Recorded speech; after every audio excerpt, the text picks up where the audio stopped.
ഈ പൊയ്ക്കുതിര ആദ്യം തുടങ്ങുന്ന എവിടുന്നാ അറിയോ? മമ്പുറം മക്കാമെന്നാണ്.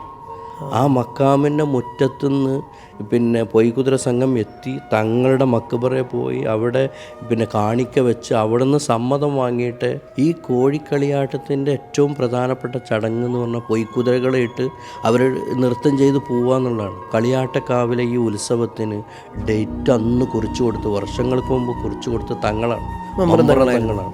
മമ്പറന്തങ്ങൾ എന്ന് പറഞ്ഞാൽ വലിയ പരിഷ്കർത്താവും സൂഫി വര്യനൊക്കെ ആയിരുന്നു. അതോടൊപ്പം എല്ലാ മതസമൂഹത്തോടും പിന്നെ സ്നേഹമുള്ള മനുഷ്യനായിരുന്നു. ഇത്രയും വലിയ ചരിത്ര പുരുഷൻ്റെ കാര്യങ്ങളൊക്കെ തീരുമാനിക്കുന്നത് കോന്തു നായർ എന്ന് പറഞ്ഞ ഒരു ഹിന്ദുവായിരുന്നു. അതേപോലെ തന്നെ ഈ കേരളത്തിൽ തന്നെ ആദ്യത്തെ മുസ്ലിം സ്ഥാപനം എന്ന് പറയുന്നതാണ് വാഴക്കാട് ദാറുൽ ഉലൂം. വലിയ സ്ഥാപനമാണ്. അതായത് നമ്മളിപ്പോൾ ഇന്ന് കാണുന്നതും മൺമറഞ്ഞു പോയിട്ടുള്ള വലിയ വലിയ പണ്ഡിതന്മാരൊക്കെ പഠിച്ചത് ദാറുൽ ഉലൂം എന്നാണ്. അവിടുത്തെ കാര്യങ്ങൾ തീരുമാനിക്കുന്ന ആരാന്നറിയോ? കുഞ്ഞിരാമൻ നായരാണ്. ഒരു ഹിന്ദുവാണ് അവിടുത്തെ കാര്യങ്ങൾ തീരുമാനിക്കുന്നത്. കാര്യസ്ഥൻ, അതായത് അവിടുത്തെ കണക്കുകൾ നോക്കുന്നത്.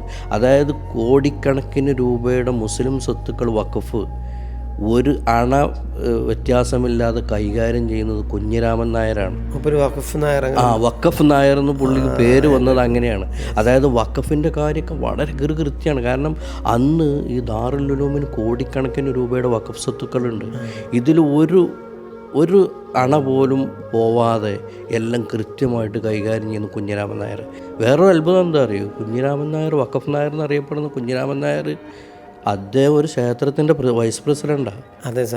അതേ സമയത്ത് അവിടെ ഉത്സവം നടത്താനും ക്ഷേത്രത്തിൻ്റെ എല്ലാ കാര്യങ്ങൾക്കും നേതൃത്വം നൽകുന്ന ആ മനുഷ്യനാണ് ഇവിടെ വന്ന് ഓഫീസിൽ വന്നാൽ ഈ പണ്ഡിതന്മാർക്ക് സലാം ചൊല്ലുന്നത്.